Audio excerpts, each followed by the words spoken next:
नमस्कार, मैं हूं संदीप चौधरी। नया हफ्ता और नए हफ्ते के पहले दिन हम लेकर आए हैं आज का मनी मंत्र, जिसमें खबरें आपसे जुड़ी, आपकी आमदनी, आपके खर्च, आपकी नौकरी, देश की अर्थव्यवस्था से जुड़ी खबरें, news that you can use, जो खबरें आपसे सरोकार रखती हैं। कोई हिंदू मुसलमान नहीं, कोई भारत पाकिस्तान नहीं, कोई राजनीति नहीं। और आज से बहुत कुछ और खुलने वाला है। रेस्टोरेंट खुल जाएंगे, मॉल खुल जाएंगे, लेकिन अर्थव्यवस्था का पहिया क्या घूमने लगा है। शेयर बाजार में बम बम हो रही है, बहुत पैसा लगाया जा रहा है। विदेशी संस्थागत निवेशक FIIs पैसा लगा रहे हैं। मनरेगा में रोजगार सृजित हो रहे हैं। ये अच्छी खबरें हैं, लेकिन क्या सही मायने में गतिविधियां बढ़ गई हैं? इस पर भी हम बात करने वाले हैं। हम वंदे भारत की बात करेंगे। अब वंदे भारत चल तो रहा है, लेकिन लोग परेशान होने लगे हैं। क्यों परेशान होने लगे हैं? और अगर आप नया मकान, फ्लैट खरीदना चाहते हैं, आपने लोन अपना अप्रूव करा लिया था, तो भी आपका लोन डिसबर्स ना हो पाए, अभी भी सपनों का मकान, सपनों का घर सपनों में ही कहीं ना रह जाए, इस पर भी हम बात करने वाले हैं। और मेरे साथ वरिष्ठ पत्रकार सिद्धार्थ सिंह हैं। सिद्धार्थ, तो आज 8 तारीख और खुलने वाली है हमारी अर्थव्यवस्था।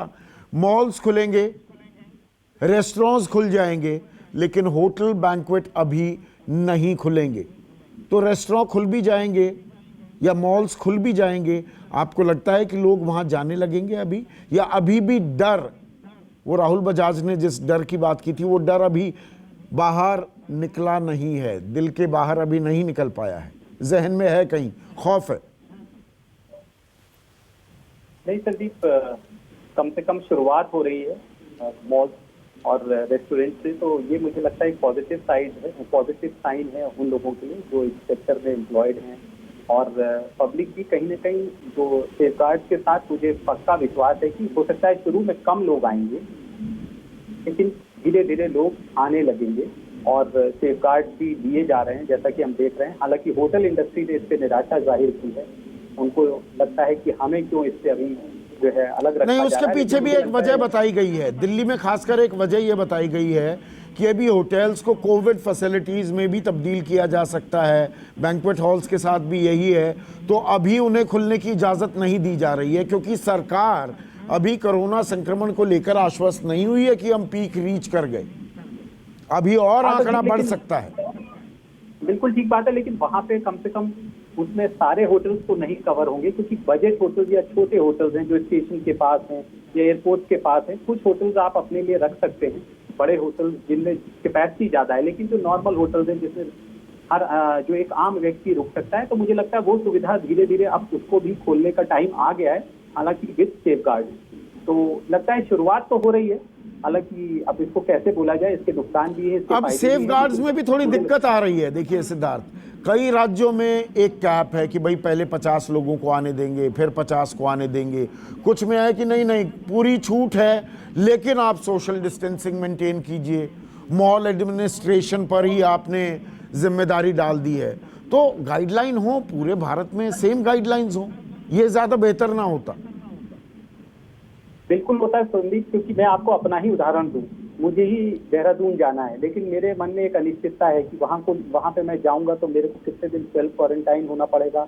मैं बाई रोड जाऊंगा तो मुझे जाने देंगे कि नहीं जाने देंगे, क्योंकि अभी उत्तराखंड की राजधानी देहरादून में भी जो कोविड केसेस हैं वो सडनली उनमें एक अपसर्ज आया है। तो जो आप बात कह रहे हैं ये हर एक के मन में है, और अभी भी कोई कॉमन प्लेटफॉर्म नहीं है जहाँ से आप जाके इन गाइडलाइंस को, जिस शहर में आप जाना चाहते हैं, जिस राज्य में जाना चाहते हैं, उनको पढ़ सकें या उनको फॉलो कर सकें। तो ये बात बिल्कुल आपकी जो है जायज है, इससे और ज्यादा कंफ्यूजन है ना कि सहूलियत है।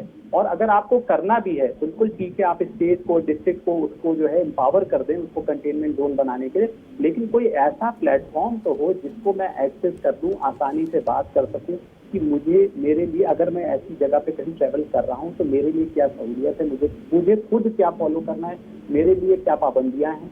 तो इससे काफी सहूलियत होती संदीप। और इससे अभी क्या है, टोटली क्योस और कंफ्यूजन बहुत ज्यादा है, किसी को पता नहीं है कि कहाँ कि करना क्या है कहाँ जाना है, कहाँ से ये मुझे जानकारी मिलेगी प्रॉपर। बिल्कुल, कभी बॉर्डर सील हो जाते हैं, कभी नहीं होते। सीलिंग में भी किसी दिन आपको बिल्कुल खुली छूट मिल जाती है कि आप निकल जाएंगे, किस दिन किसी भी बात पर आपको रोक लिया जाएगा, तो ये नहीं होना चाहिए। एक अच्छी खबर है, और 1 महीने पहले ये 2-3 दिन सुर्खियों में रही थी। मैं शराब की बात कर रहा हूँ, लिकर की बात कर रहा हूँ। और अब दिल्ली सरकार ने कोरोना सेस जो लगाया था 70% स्पेशल कोरोना सेस, अब वो हटा लिया है दिल्ली सरकार ने। हालांकि वैट 20 से 25% कर दिया है, तो लगभग प्री कोरोना लेवल पर ही शराब के दाम आ जाएंगे। तो ये बहुत से लोग who want to have a couple in the evening, उनके लिए अच्छी खबर है, दिल्ली वासियों के लिए। हाँ संदीप, क्योंकि मुझे लगता है कि अगर आप एक्सट्रीम जो टैक्सेशन भी, कई बार क्या होता है आपका जो सेल्स हैं वो गिर जाएंगे, तो अल्टीमेटली जो आपका एम है, रेवेन्यू कलेक्शन का जो एम है, या आप लोगों को डिस्करेज करना चाहते हैं, मुझे पता नहीं लगता, क्योंकि दिल्ली सरकार का तो कोई एम दिखता नहीं है कि वो लोगों को कंजम्पशन को डिस्करेज करेगी। उसका एम था कि उसका रेवेन्यू जनरेट हो ऐसे टाइम पे जब जो other activities, economic activity disturb हो गई थी। तो मुझे लगता है कहीं ना कहीं उनके दिमाग में ये भी आया होगा कि सेल्स इम्पैक्ट हो रही होंगी, तो उससे बढ़िया है कि आप जो है अपने रेवेन्यू को, जो रेवेन्यू टैक्सेशन, नहीं, उसमें मैं खेल समझाता हूँ। Correct me if I am wrong Siddharth. खेल पता है क्या हो रहा है? आप दिल्ली में, अगर आप मयूर विहार में, नोएडा में बैठा हूँ, ये मयूर विहार रहा 1.5 किलोमीटर की दूरी पर, वहाँ पर मॉल्स हैं। वो मॉल्स क्या, वो शराब की दुकानें ही भरी पड़ी हैं उसमें। अगर वो 70% का कोरोना सेस वहाँ लगा हुआ है, तो वहाँ से लोग नोएडा आ जाएंगे, नोएडा खुला हुआ है। अगर आप साउथ दिल्ली में, आप फरीदाबाद चले जाएंगे या गुड़गांव चले जाएंगे, तो आप नहीं लेंगे। तो जो आप रेवेन्यू अपना इंक्रीज कराने की आपकी मंशा भी लग रही थी, तो वो अब पूरी नहीं हो रही है, तो इसीलिए ये हटा दिया गया है। तो वही बात मैं संदीप कह रहा था ना कि शायद उनको ये समझ में आया होगा कि उससे उनका रेवेन्यू जो इन्हांसमेंट का जो उनका एम था, वो कहीं ना कहीं उसको जो है वो पूरा नहीं हो रहा है। और चूंकि ये बॉर्डर एरियाज हैं, दिल्ली है, तो हरियाणा का बॉर्डर है, यूपी का बॉर्डर है, अगर वहाँ पे वो बस्ती जैसे शराबी है फॉर एग्जाम्पल, अगर वो सस्ती है तो बहुत स्वाभाविक है ना, मैं बॉर्डर पार करूंगा और मैं आके यहाँ से खरीद के चला जाऊंगा। हाँ। तो इसीलिए दिल्ली सरकार को ये बात समझ में आई होगी। ये स्थिति तब ठीक थी संदीप जब आपके कोविड की वजह से सब जगह लॉकडाउन था। तो लोगों का मूवमेंट उतना आसान नहीं, अब मूवमेंट आसान हो गया। हाँ, तो इसलिए उनको भी ये बात समझ में आ गई कि अब ये टाइम आ गया कि हम प्री कोरोना लेवल से दोबारा प्राइजेस को या पर ये 2-3 चीजें ऐसी हैं, शराब, सिगरेट, और इन पर टैक्स लगना चाहिए, मैं बिल्कुल ये मानता हूं। पर एक पेट्रोल डीजल भी है, और पिछले 3 महीनों की बड़ी खबर ये है, नेगेटिव में भी चले गए थे क्रूड के दाम तो, लेकिन आज देखिए एक कोने में छिपी हुई खबर है, जबकि मुझे लगता है ये आम आदमी से जुड़ी अहम खबर है। Petrol diesel prices raised bye 60 पैसा पर लीटर। अब यानी कि पेट्रोल भी महंगा हो गया, डीजल और महंगा हो गया। अरे दाम गिर रहे हैं, अर्थव्यवस्था को आपको पहिया चलाना है, लोगों को प्रोत्साहित करना है कि वो थोड़ी कंजम्पशन बढ़ाएं, पर ये पेट्रोल डीजल में हमारी जेब में कभी कुछ आने को तैयार ही नहीं है। सरकार कुछ देने को तैयार नहीं, जबकि लगातार दाम गिरते हैं। संदीप, एक उदाहरण दे के अगर समझाऊं तो पिछले अप्रैल मई में जो है सरकार ने तकरीबन पेट्रोल पे 13 रुपए और डीजल पे 16 रुपए एडिशनल टैक्सेस इम्पोज की, जब क्रूड ऑयल की प्राइसेस वर्ल्ड ओवर बहुत जो 9 बार एक्साइज ड्यूटी बढ़ा चुके हैं, 9 बार। हाँ, तो उसका, और ये तकरीबन 2016 से, जब से हमने डिमोनेटाइजेशन किया, नोटबंदी की, उसके बाद हमारे रेवेन्यू जो है एकदम ड्राई अप कर गए। तो एक ही सोर्स ऑफ रेवेन्यू था जो कि पोटेंट है, जो कि एकदम आप इससे कोई फर्क नहीं पड़ता है, वो है पेट्रोल डीजल।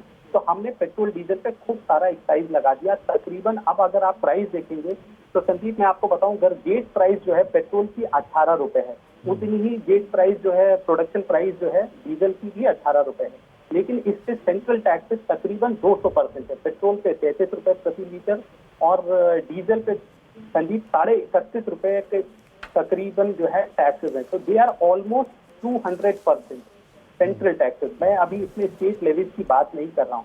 और जो पीछे आप कह रहे हैं जो प्राइसेस घटी नहीं, वो इसलिए क्योंकि संदीप हमने एक्साइज बढ़ा दिया, साथ में कुछ स्टेट्स ने भी अपना वैट बढ़ाया।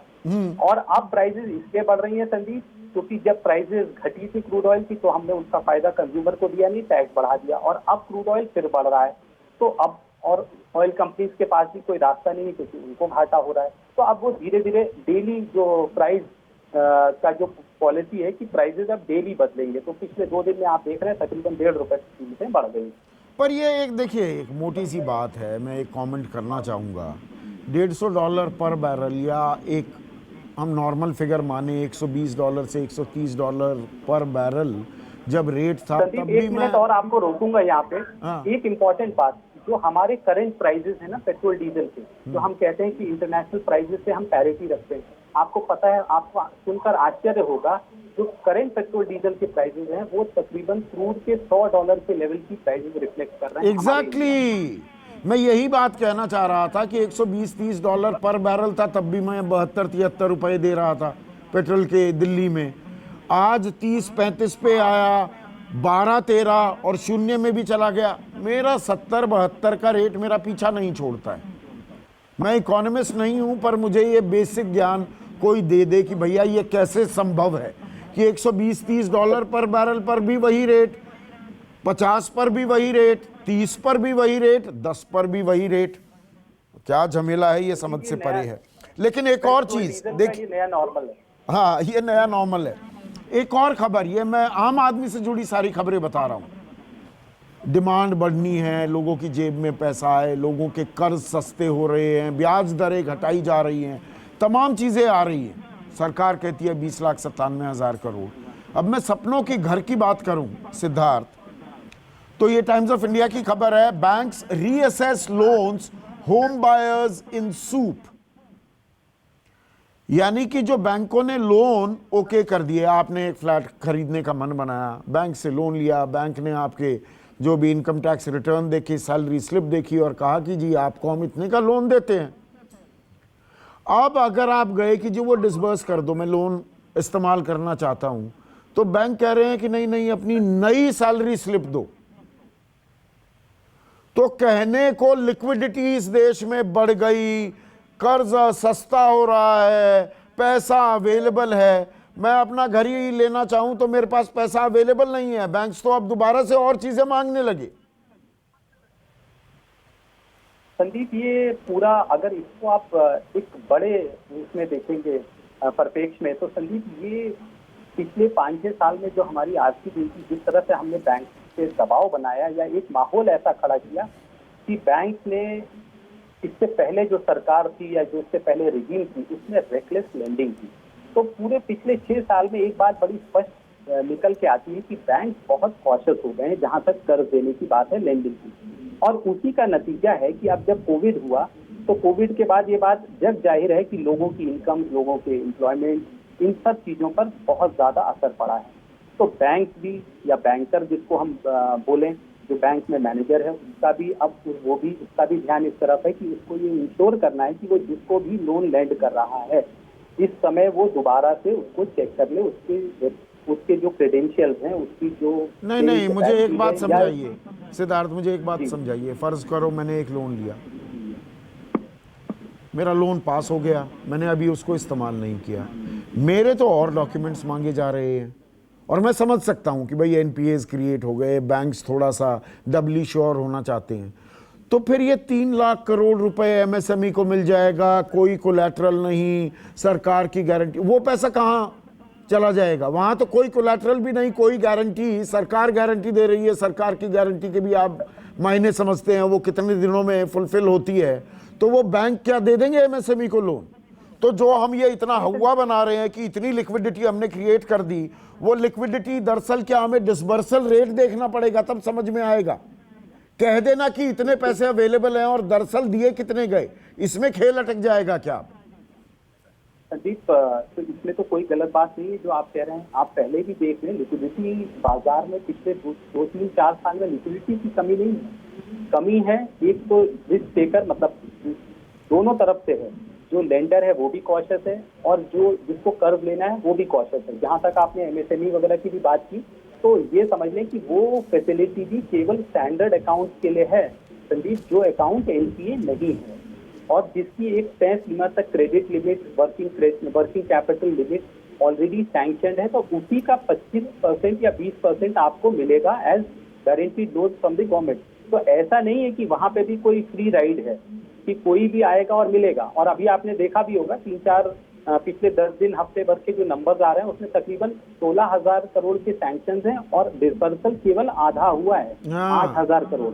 तो डिसबर्सल जब होगा वो क्रूशियल पार्ट है, क्योंकि बैंक सैंक्शन तो बड़े दिल खोल के करता है संदीप, हाँ बड़े आराम से कर देता है, क्योंकि उनके भी नंबर बढ़िया हो जाते हैं, दिखाने के लिए हो जाता है साहब देखिए इतना सैंक्शन कर दिया हमने।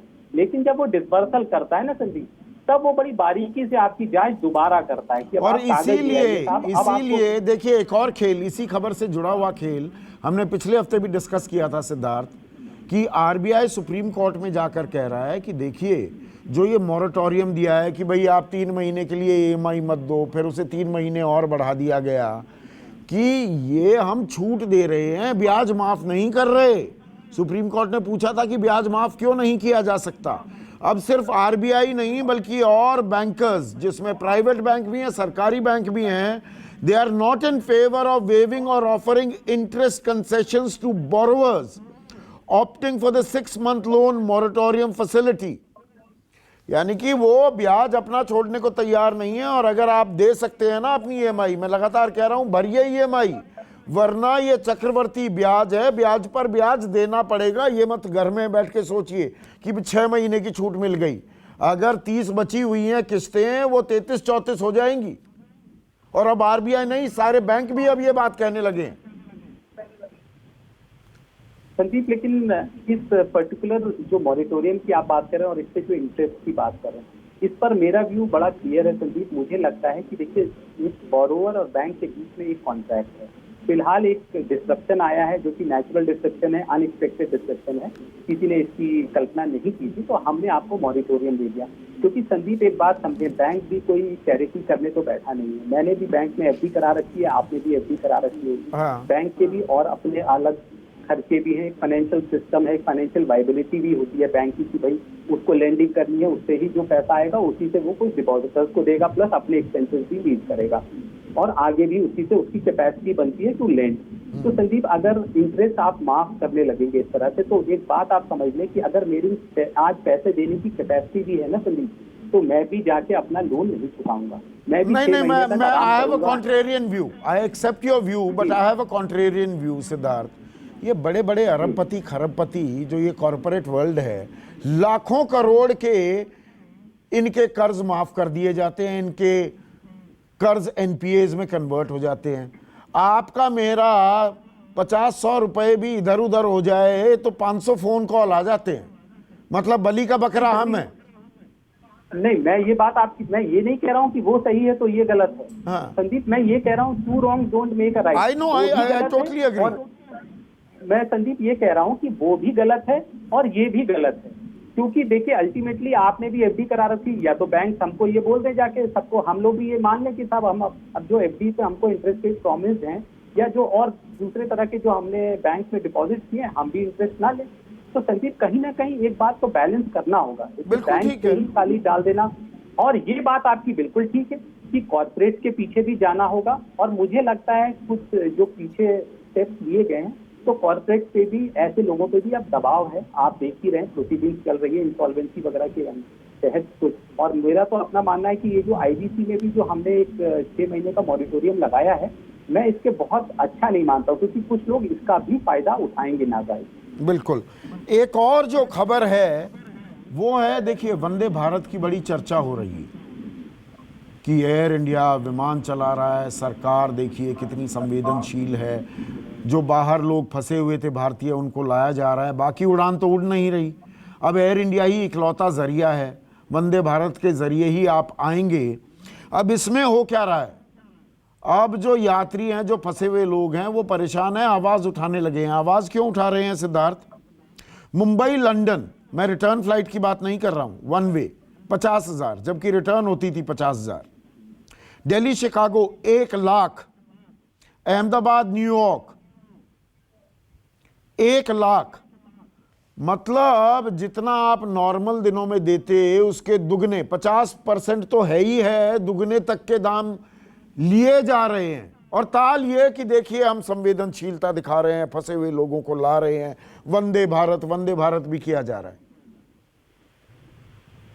संदीप इसमें दो तीन बातें हैं। एक तो जो ये फ्लाइट ऑपरेट हो रही है, तो अगर जैसे आपने बात किया मुंबई, लंदन या शिकागो, तो जो फ्लाइट जा रही है, जाते समय मुझे लगता है उसका लोड फैक्टर ऑलमोस्ट 0 है, खाली जा रही है, वहां से लोगों को लेके आ रही है। तो एक तो रीजन ये होगा संदीप। दूसरा संदीप, आपको ये सोचना होगा कि एयर इंडिया वगैरह की वाइबिलिटी अब बहुत अच्छी है नहीं, सरकार की तरफ से कोई सपोर्ट नहीं है, तो उनको भी एक अपना जो रेवेन्यू रियलाइजेशन है जो मिनिमम तो होगा, कहिए ना ये बात, कोई दिक्कत नहीं है ये बात कहने में, ढिंडोरा मत पीटिए। वंदे भारत जैसे फंसे हुए लोगों को एयर इंडिया लेकर आ रहा है भैया, लेकर आ रहा है, धंधा कर रहा है, बाकायदा पैसे ले रहा है और दुगने दुगने पैसे ले रहा है। नहीं संदीप, वो तो शायद सरकारों की आदत होती है ना क्रेडिट लेने की, हाँ, तो वो क्रेडिट जहाँ भी हो सके ले लें, लेकिन हमारा आपका काम है कि उन सच्चाई लोगों के सामने रखें। और अच्छी बात है कि आप ये बात उठा रहे हैं यहाँ। ये मैं बाकायदा हेडलाइन है, rough weather for those boarding Vande Bharat. आजकल इंडियन ये इकोनॉमिक टाइम्स कुछ खबरें लेकर आ रहा है, अच्छी अच्छी खबरें लेकर आता है। मुझे लगता है संदीप कि अब हमको और एयरलाइंस को भी अलाउ कर देना चाहिए, तो अपने आप यही मांग है कि मोनोपोली क्यों कर रखी है, बाकी एयरलाइंस को भी अलाउ कर दो, तो कंज्यूमर को अपने आप बेनिफिट होगा, कंपटीशन आएगा, कंपटीशन होगा तो दाम घटेंगे। और दूसरा, लेकिन सबसे बड़ी जो समस्या उससे आएगी संदीप, मैं बता रहा हूँ आपको, एयर इंडिया की वाइबिलिटी पे सवाल उठेगा, क्योंकि एयर इंडिया की हालत बहुत डमाडोल है इस समय। बहुत ज्यादा दिनों के लिए उनके पास पैसे नहीं है अपने आप को जिंदा रखने के। ठीक है, एक और खबर यह है कि जो डायरेक्ट टैक्स कलेक्शन है अब उसने गोता खा लिया है, लगभग 5% डाउन है हमारी टैक्स कलेक्शन। इसका इंपैक्ट क्या होगा, किस तरह से आप देखते हैं, थोड़ा आसान भाषा में दर्शकों को समझाइए। संदीप, ये 5% मुझे तो मेरे साथियों पे भी थोड़ा ताज्जुब होता है कि हमें जैसे परोस दिया जाता है सरकार से प्रतिदिन, हम वैसे ही उसको सीधे अपने अखबारों में भी कई बार उतार देते हैं। ये 5% नहीं, ये सिर्फ ये कल इस क्लैरिफिकेशन को सरकार ने इशू इसलिए किया क्योंकि ये बहुत सरकार की आलोचना हो रही थी कि टैक्स फ्रंट पे सरकार बहुत बुरी तरह से पिछले 18-19 कारोबारी साल जो 18-19 का था और 19-20 जो आपने बजट में नंबर दिए उनको तो आपने मीट नहीं किया। उसके बाद आपने रिवाइज एस्टिमेट दिए जो बजट के जस्ट पहले बजट में आप देते हैं, अगले साल के 20-21 के बजट में जो है 19-20 के रिवाइज एस्टिमेट आए, उनसे भी 1.5 लाख करोड़ की जो है तकरीबन जो है टैक्स शॉर्टफॉल है, which is almost 0.8% of our GDP. तो बहुत बड़ा शॉर्टफॉल है। और इसमें जो मार्क करने वाली बात है वो है कि आपने ये रिवाइज एस्टिमेट में कहा, सरकार इसका किस चीज के इसमें आड़ किस चीज की ले रही है, वो ये कह रही है कि साहब हमने बड़े रिफॉर्म्स किए टैक्सेशन पे, सबसे बड़ा रिफॉर्म हमने किया कॉर्पोरेट टैक्स पर यहाँ पर सीबीडीटी क्या कह रहा है, मैं बीच में रोक रहा हूँ। CBDT, central board of direct taxes, जो हमारी सरकारी एजेंसी है जो टैक्स कलेक्ट करती है, fall in tax collections temporary, ये अस्थाई है, ये बस कोरोना के चलते, हर चीज कोरोना के चलते ही हो रही है। संदीप, ये नंबर ही कोरोना के पीरियड के नहीं है, ये तो 15 मार्च से लेके जो है 30 मार्च 31 मार्च तक के 15 दिन में इतना बड़ा इम्पैक्ट नहीं आया कोरोना का। और दूसरी बात है संदीप, मैं बड़ा सिंपल भाषा में आप भी समझ जाएंगे, 19-20 में भी कोविड था क्या? 19-20 में भी कोई टैक्स के सुधार से आपने कोई कॉर्पोरेट टैक्स का रेट काटा था क्या? जो आपके टैक्स कलेक्शन उतने नीचे थे। तो संदीप ऐसा है कि हम लोग पता नहीं क्यों ये जो सरकार जो है ना लोगों को हम लोग को घुमाने की कोशिश करती है। बड़ा सिंपल साधारण सवाल है, आपने जो नंबर्स दिए थे रिवाइज एस्टिमेट में नंबर दिए, उसमें तो आपने फैक्टरिंग कर लिया होगा ना, कॉर्पोरेट टैक्स आपने घटाया है, आपने थोड़ी बहुत और सहूलियत दी है टैक्स पेयर को, उसके बाद तो नंबर जो आपने दिया था उस सब को उसमें शामिल कर लिया था। उसी की वजह से सरकार ने जो 19-20 में जो है अपने फिजिकल डेफिसिट को 3.3 से हटा के रिवाइज एस्टिमेट में कहा था वो 3.8 होगा। लेकिन चूंकि टैक्स कलेक्शन उस जो वो कैलकुलेशन के से भी नीचे चले गए, इसलिए फिजिकल डेफिसिट कहाँ पहुंच गया संदीप? 3.8 की जगह 4.6। हाँ, तो ये टैक्स कलेक्शन जो है टैक्स डिपार्टमेंट की बहुत बड़ी नाकामी की वजह से इस देश का फिजिकल डेफिसिट बढ़ रहा है। कोरोना तो अब आया है, तो इस साल तो उनके मजे ही मजे हैं, उन्होंने सारे रिलैक्सेशन दे दिए हैं, जो भी आपको कंप्लायंस है उनमें सब डेट शिफ्ट हो गई हैं, तो इस साल तो उन पर कोई प्रेशर रहेगा ही नहीं। अब कुछ पॉजिटिव खबरें, 2 पॉजिटिव खबरें मैं यहां पर लेना चाहूंगा। FIIs, फॉरेन इंस्टीट्यूशनल इन्वेस्टर्स, जो दर्शक शेयर बाजार को नहीं जानते, ये विदेशी संस्थागत निवेशक जो यहां लाकर पैसा लगाते हैं, They are back in India, infuse 23,000 crores in 7 sessions. तो इसको कैसे देखा जाए? मार्च में जो पैसे निकालने लगे थे विदेशी संस्थागत निवेशक, अब वो फिर से जून में वापसी कर रहे हैं। 7 सेशन में ही उन्होंने 23,000 करोड़ रुपए लगा दिए हैं। आप इसे कैसे देखेंगे? एक डिस्क्लोजर के साथ ये मैं सवाल पूछ रहा हूं। मैं शेयर बाजार को भारतीय अर्थव्यवस्था की सेहत का कोई प्रतीक नहीं मानता। मैं I always take my neck out, मैं उसे सट्टा बाजार मानता हूं। पर ये पैसे आना, इसे आप कैसे देखेंगे? देखिए संदीप, जो आपने जो बोला सट्टा बाजार, देखिए यहाँ पे जो भी निवेशक आता है या एफआईआई भी आता है, उसका क्लियर मोटिव होता है प्रॉफिट मेकिंग। तो जब कोविड आया, डिसरप्शन था, तो उस समय उन्होंने अपने पैसे निकाल लिए। अब जब हमारी अर्थव्यवस्था दोबारा पटरी पर लौट रही है, धीरे धीरे इकोनॉमिक एक्टिविटी शुरू हो रही है, तो एफआईआई दोबारा लौट रहे हैं। उनका फिर मोटिव वही है, प्रॉफिट कमाना है।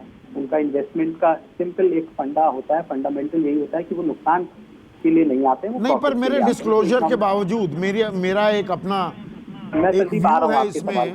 पर इसमें एक बड़ा, पर मैं 1-2 चीजें और जोड़ दूं यहाँ पर सिद्धार्थ। देखिए, जो ये पैसे डाले गए हैं ना, 23,000 करोड़ 7 दिन में, पूरे के पूरे मार्च में 58,000 करोड़ की, 58,600 टू बी मोर प्रिसाइज, बिकवाली की थी। अप्रैल में सिर्फ 4,100 करोड़ की। अब 23,000 करोड़ आ रहे हैं। और ये दरअसल साउथ कोरिया और ताइवान में जितना पैसा लगा रहे हैं ना एफआईआईज, उससे ज्यादा पैसा भारत में निवेश कर दिया है 7 दिन में भारतीय बाजार। मैं बता रहा हूँ ना संदीप, तो मैं उसी सवाल पे आपको आ रहा था। नहीं देखिए संदीप, थाईलैंड और ताइवान से तो हमारी इकोनॉमी बहुत बड़ी है, तो इसमें तो कोई मतलब हम लोगों को सोचना ही नहीं चाहिए कि India is much better place than what Thailand and Taiwan in terms of the size of the economy, in terms of consumption of the economy. दूसरा जो आपने बात का, एक महत्वपूर्ण इसका जो इसमें और एक पॉजिटिव बात मैं देखता हूँ, ये है कि वो मोदी की जो डाउनग्रेड है उसके बावजूद भी एफआईआई का कॉन्फिडेंस हिंदुस्तान में बना हुआ है। वो इसलिए क्योंकि अभी भी कंजम्पशन हमारा बहुत बड़ा है, इन्वेस्टमेंट अभी भी हो रहा है, देश में होगा।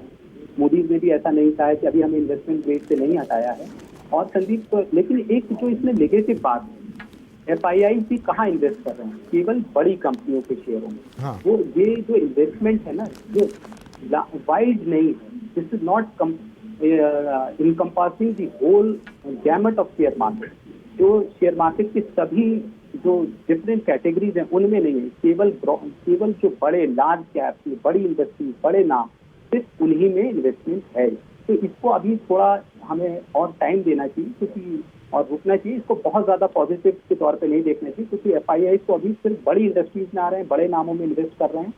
तो देखते हैं आने वाले टाइम में क्या होगा। जो बिल्कुल प्योर पॉजिटिव खबर है वो ये, job demand house hold coverage under MNREGA hits a new high. मतलब रोजगार का जो सृजन है और जो मांग है, लोग कह रहे हैं मनरेगा के तहत हमें कुछ रोजगार दिए जाएं, और जो कवरेज है, कितने हाउस होल्ड्स, कितने घर मनरेगा की मद में आ रहे हैं, दोनों में इंक्रीज दिखा है। हाउस होल्ड्स टारगेटेड 31% का इजाफा हुआ है ईयर ऑन ईयर बेसिस। और उत्तर प्रदेश, मध्य प्रदेश, छत्तीसगढ़ में मजदूर जो वहां वापस पहुंचे हैं मनरेगा के तहत, अब उन्हें नौकरी भी मिल रही है। ये एक पॉजिटिव है जो हमें दिख रहा है। प्रदीप, इसका श्रेय आप किसको देंगे? बीजेपी की सरकार को देंगे या यूपीए को देंगे?